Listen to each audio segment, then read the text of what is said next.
Hi friends, எல்லாருக்கும் வணக்கம்.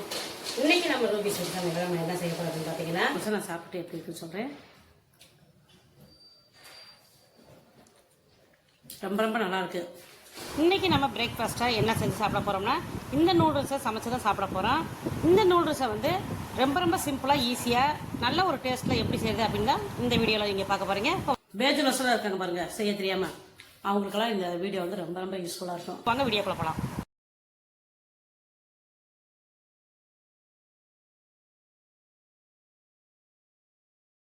First இந்த பாக்கெட்டை கட் பண்ணிக்கலாம்.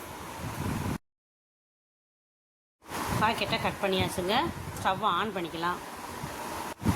அடுத்த அடிக்கலமான பாத்திரத்தில் தேவையான அளவுக்கு தண்ணி எடுத்து அடுப்பில் வச்சுக்கலாம். நம்ம எந்த அளவுக்கு நூடுல்ஸ் போடுறோமோ அந்த அளவுக்கு நம்ம வேக வைக்கிறதுக்கு தண்ணி அளந்து ஊற்றிக்கிறணும். இந்த தண்ணி கொதி வர வரைக்கும் நம்ம ஒரு மூடி வச்சிடலாம். ஃப்ளேமை கொஞ்சம் கையில் கூட நீங்கள் வச்சுக்கலாம். நமக்கு எந்த அளவுக்கு நூடுல்ஸ் தேவையோ அந்த அளவுக்கு எடுத்து ஒரு தட்டில் வச்சுக்கலாம். நாங்கள் 2 பேர் அப்படின்னா எங்களுக்கு இந்த அளவுக்கு போதுங்க. இந்த அளவுக்கு மிச்சம் இருக்குது. இதை எடுத்து நம்ம தனியாக வச்சிடலாம். இப்போ இதை வச்சு தான் நம்ம சமைக்க போகிறோம். தண்ணி கொதி வந்துருச்சான்னு பார்க்கலாம். தண்ணி வந்து கொதி வந்துருச்சு.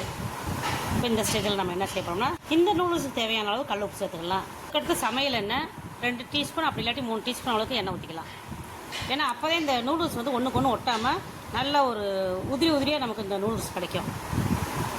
இப்போ நம்ம எடுத்து வச்சிருந்தா நூடுல்ஸ் போட்டுக்கலாம். ஒரு கரண்டி வச்சு நல்லா கலந்து விட்டுட்டு நூடுல்ஸ் வேகிறதுக்கு மீடியம் ஃப்ளேமில் வச்சு ஒரு 5 to 10 நிமிஷம் ஆகுங்க வேகிறதுக்கு. இப்போ ஒரு மூடி வச்சு நம்ம மூடி வச்சிடலாம். ஃப்ளேமை வந்து ஹையில் வச்சிங்கன்னா பொங்கி வரும்.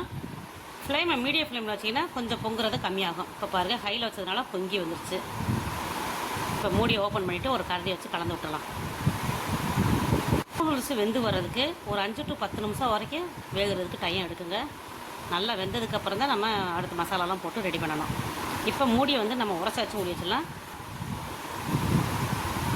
இப்போ மூடியை ஓப்பன் பண்ணிவிட்டு வெந்துருச்சான்னு செக் பண்ணிக்கோங்க. வெந்துருச்சுன்னா நீங்கள் வடிகட்டிக்கலாம். நூடுல்ஸ் சமைக்கிறதுக்கு இந்த மசாலா பொடி போட்டு தான் நம்ம சமைக்க போகிறோம். நூடுல்ஸ் மசாலான்னு சொல்லி கடையில் தனியாக கிடைக்குதுங்க. இது ஒரு பாக்கெட்டு 10 ரூபான்னு சொல்லி வாங்கிட்டு வந்தாங்க.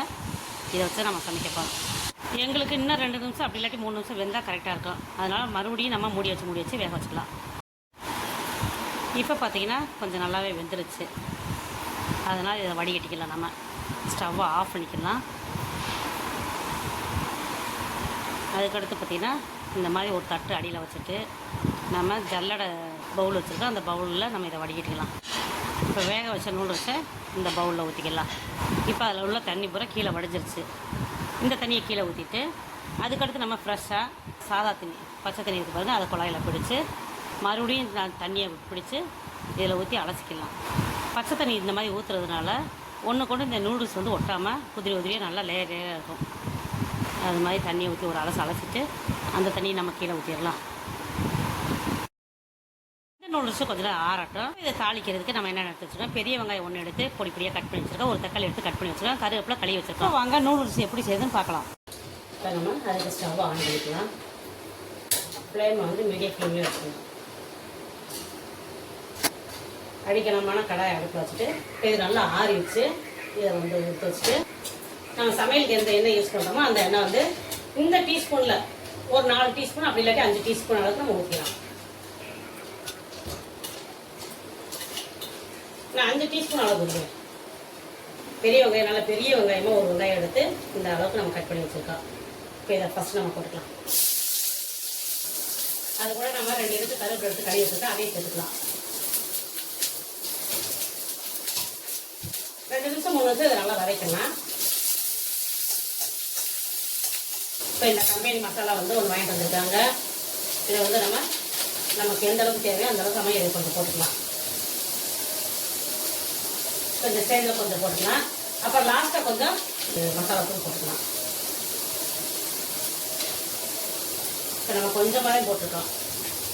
நமக்கு எந்த அளவுக்கு தேவையோ அந்த அளவுக்கு நம்ம இந்த மசாலா பொடி யூஸ் பண்ணிக்கலாம். ஓரளவு கண்ணாடி பதம் வர வரைக்கும் நம்ம வதக்கலாம். இப்போ பாருங்கள், கண்ணாடி பதம் வர வரைக்கும் இந்த வெங்காயத்தை வதக்கியாச்சு. அதுக்கடுத்து பார்த்தீங்கன்னா ஒரு மீடியம் சைஸ் தக்காளி எடுத்து சின்னதாக கட் பண்ணி எடுத்துட்டு அந்த தக்காளி போட்டலாம். தக்காளி போடுறதும் போடாமல் இருக்கிறதும் அது உங்களுடைய விருப்பம். சாப்பிட்றதுக்கு நல்லா இருக்கும். நான் ஒரு தக்காளி சேர்த்துறேன். இது வேக வைக்கிறப்ப கொஞ்சமாக கல் உப்பு சேர்த்து வேக வச்சோம். அதனால் இந்த தக்காளி வெங்காயத்துல உப்பு பிடிக்கணும் அப்படின்றதுக்காண்டி கொஞ்சமாக நமக்கு தேவையான உப்பு போட்டுக்கலாம். இப்போ வந்து நான் நைட் உப்பு போட்டுக்கிறேன். இந்த சைடு நம்ம உப்பு எதுக்கு போகிறோம்னு பார்த்தீங்கன்னா தக்காளி வந்து சீக்கிரமாக வதங்குறதுக்காண்டி தான். இப்போ பாருங்க எண்ணெயில் போட்ட தக்காளியும் ஓரளவுக்கு நல்லா வதங்கிடுச்சு. இப்போ நம்ம வேக வச்சு அந்த நூல் வச்சது கூட கொஞ்சம் கொஞ்சமாக சேர்த்துக்கலாம். கொஞ்சம் கொஞ்சமாக சேர்த்துட்டு கீழே போடாமல் சேர்த்துங்க.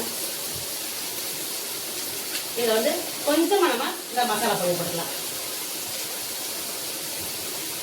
கொஞ்சம் கொஞ்சமாக தீவிட்டு போட்டுக்கலாம். அப்படியே இந்த நூடுல்ஸ் எல்லா பக்கமும் அந்த மசாலா பிடிச்சி சாப்பிட்றதுக்கு நம்ம நல்லாயிருக்கும்.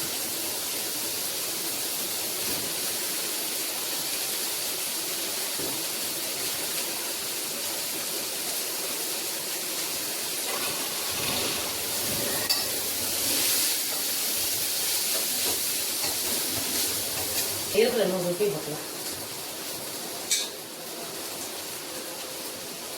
எல்லா நூடுல்ஸும் போட்டாச்சு. அந்த மேகி மசாலா கொஞ்சம் போட்டுக்கலாம்.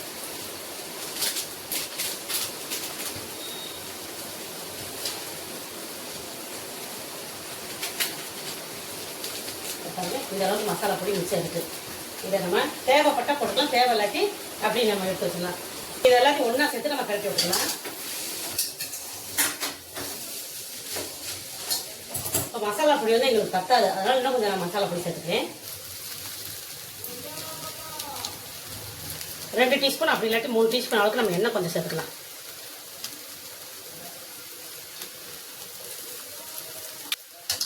இது எல்லாத்தையும் ஒன்றா சேர்த்து கலந்து விட்டுக்கலாம். உங்கள்கிட்ட கொத்தமல்லி இருந்துச்சுன்னா இந்த ஸ்டேஜில் நீங்கள் கொத்தமல்லி எடுத்து விட்டிங்கன்னா இது சாப்பிட்றதுக்கு ரொம்ப ரொம்ப மனமாகவும் டேஸ்ட்டாகவும் சூப்பராக இருக்கும். எங்கள்கிட்ட கொத்தமல்லி இல்லை அப்படின்றதுனால நான் எதுவுமே சேர்க்கலை. மேகி நூடுல்ஸ் சூப்பராக ரெடி ஆயிடுச்சு. இந்த மேகி நூடுல்ஸ் நம்ம எப்படி செஞ்சு அப்படின்ற நீங்கள் கடைசி வரைக்கும் பார்த்துருப்பீங்க. கண்டிப்பாக நீங்களும் இதே மாதிரி ட்ரை பண்ணி பாருங்கள். ஒரு சிலர் நினைப்பீங்க நூடுல்ஸ் கூட எங்களுக்கு செய்ய தெரியாதா அப்படின்னு. நூடுல்ஸ் கூட செய்ய தெரியாமல் எத்தனையோ பேர் இருக்காங்க. அவங்களுக்காக தான் இந்த வீடியோ.